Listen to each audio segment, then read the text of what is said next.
Un ringraziamento a Stefano Paggioro, che con il suo libro ha dato vita ancora una volta alla classica canzone napoletana, e a Giacomo Rondinella.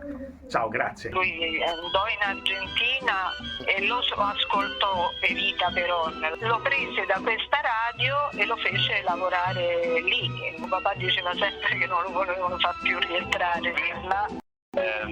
Amava molto sfogliare gli album con tutto l'archivio fotografico della sua vita, vedere questi album, sfogliarli, ricordare, soffermarsi sulla foto che magari le dava particolare emozione.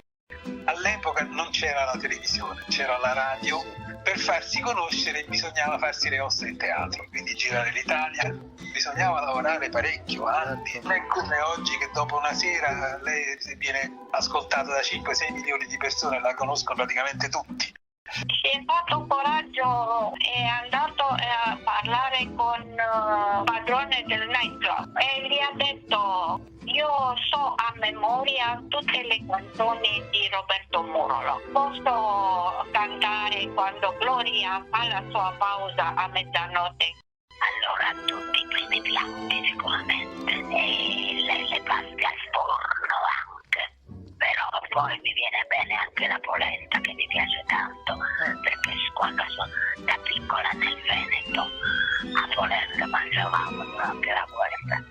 C'erano chiaramente i fan di mio padre quando lui cantò Credere, io credo a te, Sì. credere, e Sassacuto mio padre disse che non riuscì a finire l'acuto perché sull'acuto finale salirono sul palco tipo invasione di campo, tipo 30-40 suoi fan, si buttarono addosso e lui andò a finire nel pianoforte, non finì di cantare. Come grande Terzo Bruni, io lo andai ad ascoltare alla Partenopo a Napoli e il maestro disse sì, fate entrare, Mario Navice, maestro c'è il fratello di Giulietta Sacco che lo vuole salutare. Andai vicino, gli diedi la mano e gli dissi: maestro, lei è veramente il maestro di Napoli? Lui mi guardò e mi fece un gesto con la mano così, mi